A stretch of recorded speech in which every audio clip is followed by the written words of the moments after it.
तर 5 जुलैला ठाकरे बंधूंचा विजयी मेळावा कार्यक्रमाची रूपरेषा आता समोर आली आहे। राज ठाकरे, उद्धव ठाकरे, शरद पवार सपकाळ व्यासपीठावर असणार आहेत। वरळी डोममध्ये जवळपास 7 ते 8 हजार लोक बसण्याची व्यवस्था करण्यात आली। हॉलमध्ये तसंच हॉलच्या बाहेर आणि रस्त्यावरही एलईडी स्क्रीन्स असणार आहेत।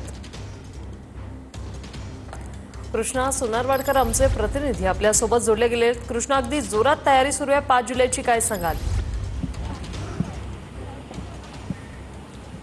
वृषाली, आपण पाहतोय की 5 तारखेला विजय मेळाव्याच्या अनुषंगानं जोरदार तयारी जी आहे ती सुरू आहे। सगळ्या नेत्यांच्या बैठका होत आहेत। वरळी डोमची पाहणी सुद्धा काल मनसे आणि ठाकरे गटाच्या नेत्यांकडून करण्यात आलेली आहे। मात्र तिथली आसन व्यवस्था लक्षात घेता कशा पद्धतीनं ही सभा व्यवस्थितपणे पार पाडता येईल यासाठी नियोजनबद्ध पद्धतीनं हा कार्यक्रम कसा पार पडेल यासाठी सुद्धा व्यवस्थितपणे रूपरेषा कार्यक्रमाची ठरवण्यात येते आहे। जे व्यासपीठ उभारण्यात येणार आहे त्या व्यासपीठावरती फक्त राज ठाकरे, उद्धव ठाकरे आणि जे पक्ष यामध्ये आंदोलनामध्ये सहभागी झालेले होते त्या पक्षाच्या वतीने येणारा जो काही प्रमुख नेता असेल त्या नेत्यालाच फक्त व्यासपीठावरती बसण्याची म्हणजे व्यवस्था जी आहे ती करण्यात आलेली आहे। ज्यामध्ये स्वतः राज ठाकरे असतील, उद्धव ठाकरे असतील आणि राष्ट्रवादी काँग्रेस शरदचंद्र पवार पक्षाकडून जर जयंत पाटील आले तर त्यांना बसण्याचा मान दिला जाईल। त्याचबरोबर शेकापचे जयंत पाटील असतील आणि सीपीआयचे प्रकाश रेड्डी हे सुद्धा यामध्ये येणार असल्याची माहिती मिळते आहे आणि काँग्रेसकडून हर्षवर्धन सपकाळ या कार्यक्रमामध्ये सहभागी होण्याची शक्यता आहे। मात्र दुसरीकडे आपण पाहतो की वरळी डोमची क्षमता बसण्याची जर बघितली जवळपास 7 ते 8 हजार बसण्याची आसन व्यवस्था आहे आणि त्यामुळे तिथे जर तुडुंब गर्दी झालीच्या लोकांना सुद्धा हा कार्यक्रम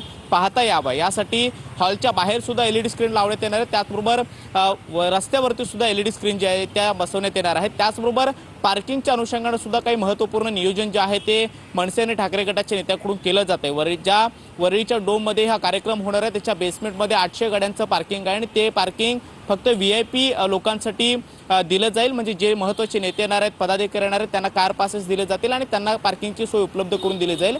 तर या वरळी डोमच्या समोर असणारा जो काही कोस्टल रोड आहे त्या कोस्टल रोडच्या ब्रिजच्या खाली दुचाकी गाड्यांसाठी पार्किंगची व्यवस्था जी आहे ती करण्यात येण्याची तयारी जी आहे ती सुरू आहे। आणि दुसरीकडे या महाराष्ट्रातून मोठ्या प्रमाणामध्ये सगळ्या या कार्यकर्त्यांना किंवा मराठी माणसांना घेऊन या कार्यक्रमासाठी येणाऱ्या ज्या बसेस आहेत त्या बसेसच्या पार्किंगसाठी महालक्ष्मी रेसकोर्ससाठी एक पत्र देखील मनसेच्या नेत्यांकडून देण्यात आलेलं आहे। ज्यामध्ये मोठ्या ज्या गाड्या आहेत त्या गाड्यांची पार्किंगची व्यवस्था ही रेसकोर्समध्ये केली जाणार आणि अशा पद्धतीनं हे सगळं नियोजन जे आहे ते केलं जात आहे। या कार्यक्रमाचा प्रत्यक्षात साक्षीदार ज्यांना होता येईल ते होतीलच, मात्र ज्यांना हा कार्यक्रम वरळी डोमच्या आतमधून अनुभवता येणार नाही त्यांना रस्त्यावरती उभं राहून सुद्धा हा कार्यक्रम पाहता यावा, कारण गर्दी मोठ्या प्रमाणामध्ये होण्याची शक्यता आहे आणि त्या अनुषंगानं मनसेच्या नेत्यांकडून आणि त्याचबरोबर ठाकरे गटाच्या नेत्यांकडून चाचपणी केली जाते। नियोजनबद्ध पद्धतीने हा कार्यक्रम कसा पार पडेल यासाठी सुद्धा पावलं उचलली जात आहेत। काल सुद्धा आपण पाहिलं मनसेच्या नेत्यांच्या आणि ठाकरे गटाच्या नेत्यांनी एकत्रितपणे वरळी डोमची पाहणी केलेली होती आणि तेव्हापासून हे सगळे नियोजन जे आहे ते केलं जात आहे।